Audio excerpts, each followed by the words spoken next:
Selamat sore Pak Yusah dan teman-teman sekalian. Pada hari ini kami dari kelompok 6 akan mempresentasikan artikel yang telah diberikan.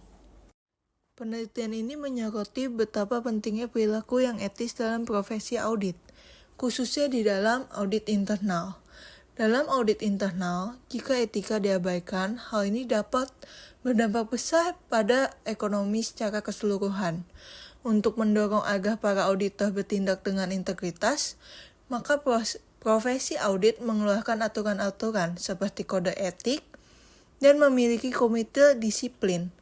Auditor internal sering menghadapi situasi sulit di mana mereka harus memilih antara melakukan yang benar atau mengikuti permintaan manajemen yang mungkin hal itu kurang etis.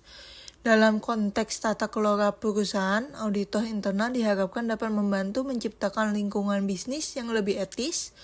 Meskipun penting, penelitian tentang etika dalam audit internal masih terbatas. Latar belakang dan pertanyaan penelitian. Penelitian terdahulu tentang pengambilan keputusan etis akuntan. Sejumlah besar literatur telah menjelajahi pemikiran etis akuntan dan auditor eksternal, berfokus pada dampak faktor individu dan kontekstual. Faktor individu yang diteliti mencakup tingkat perkembangan etis, orientasi politik, pengalaman kerja, komitmen organisasional, dan jenis kelamin.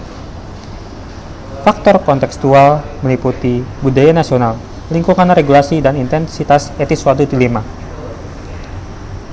Studi juga telah menguji pemikiran etis mahasiswa akuntansi dan juga membandingkan mahasiswa dengan praktisi. Secara bervariasi, studi-studi ini mendukung gagasan bahwa baik faktor individu maupun kontekstual mempengaruhi penilaian etis akuntan dan mahasiswa akuntansi. Sebaliknya, penelitian tentang pengambilan keputusan etis auditor internal juga jarang dilakukan. Dittenhofer dan Clem mengevaluasi sikap auditor internal terhadap 20 isu etis. Dengan studi tersebut direplikasi 10 tahun kemudian oleh Dittenhofer dan Stianetti. Para peneliti ini umumnya menemukan peningkatan sikap terhadap isu-isu etis selama periode 10 tahun tersebut. Arnold dan Ponemon memeriksa persepsi auditor internal terhadap pengungkapan pelanggaran menggunakan DITRS. Mereka menemukan bahwa auditor internal dengan tingkat penalaran moral yang lebih rendah kurang cenderung memilih pengungkapan pelanggaran sebagai cara untuk mengungkapkan perbuatan salah, terutama ketika pelaporan dugaan pelanggaran itu kemungkinan besar akan kehilangan pekerjaannya. Larkin memeriksa efek jenis kelamin, usia, pengalaman kerja, dan pengaruh kelompok sebaya terhadap penilaian etis auditor internal yang bekerja di sebuah organisasi layanan keuangan besar. Ia memberikan peserta 6 skenario pendek. 3 diantaranya menggambarkan perilaku tidak etis dan 3 menggambarkan perilaku etis.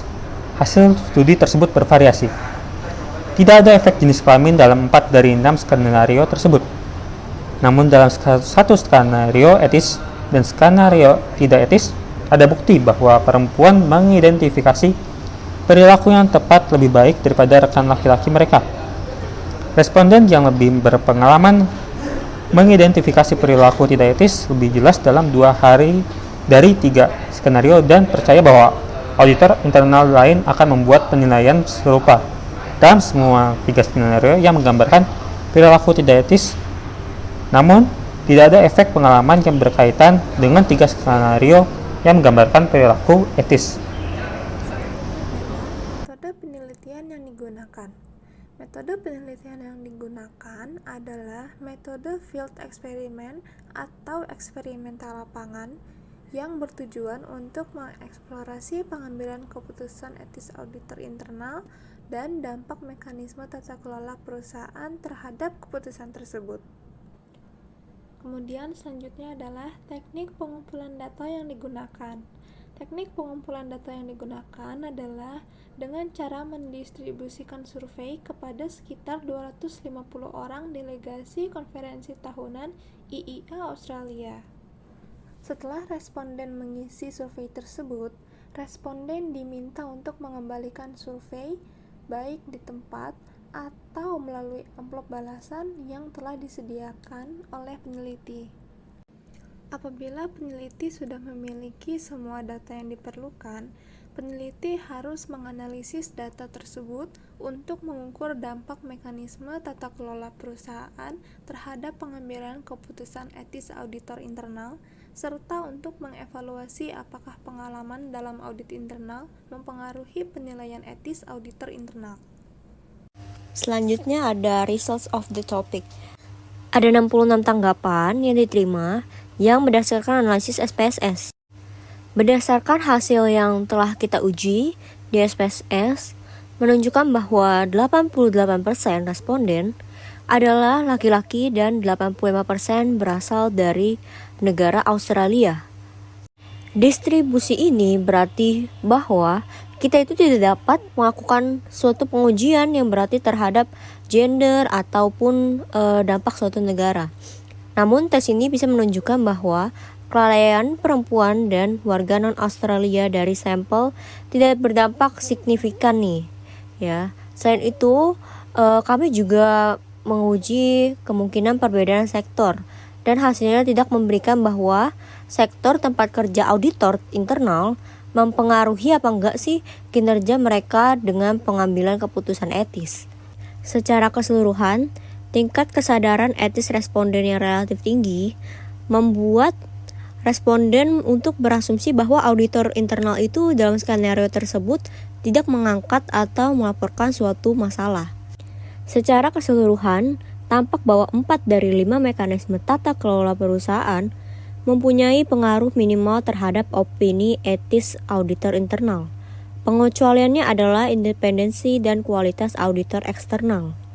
Auditor internal itu lebih cenderung menyampaikan permasalahan kepada pengawas keuangan dan auditor eksternal, dan menganggap sebuah kegagalan itu dalam melakukan hal tersebut sebagai hal yang tidak etis.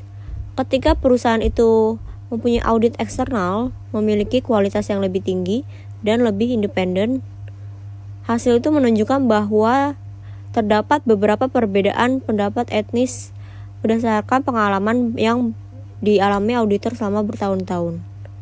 Auditor internal yang lebih berpengalaman itu cenderung menganggap kemungkinan lebih besar untuk mengambil sikap yang lebih etis. Lalu, tujuan dari penelitian ini adalah untuk mengevaluasi pengambilan keputusan etis auditor internal dan untuk menguji dampak mekanisme tata kelola perusahaan. Dari penelitian ini, kami menemukan bahwa auditor internal sebagai suatu kelompok menunjukkan sensitivitas yang cukup tinggi terhadap masalah etika. Auditor internal menunjukkan sensitivitas terhadap masalah etika, tetapi tidak selalu yakin rekan-rekan mereka akan bertindak etis atau mengalami dilema etika. Lalu, apa saja dilema etika yang dirasakan oleh auditor internal? Dilema etika pada auditor internal merujuk pada situasi di mana auditor dihadapkan pada konflik antara nilai-nilai etika atau moral dan tuntutan profesional atau organisasi yang mungkin bertentangan.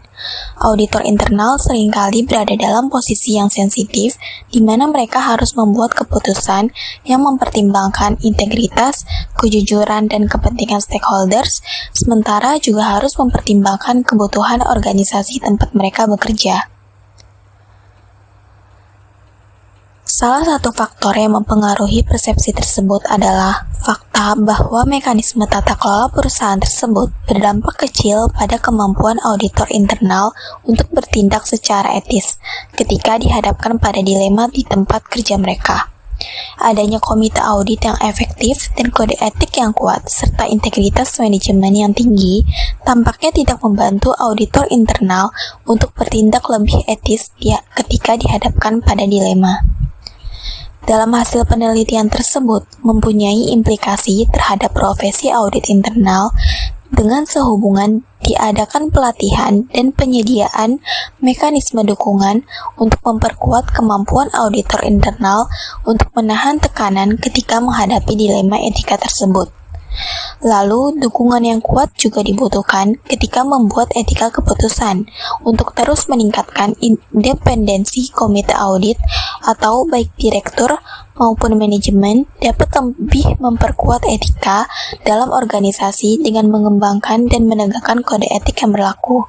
Namun hal ini harus dikomunikasikan ke seluruh organisasi dan ditegakkan oleh manajemen.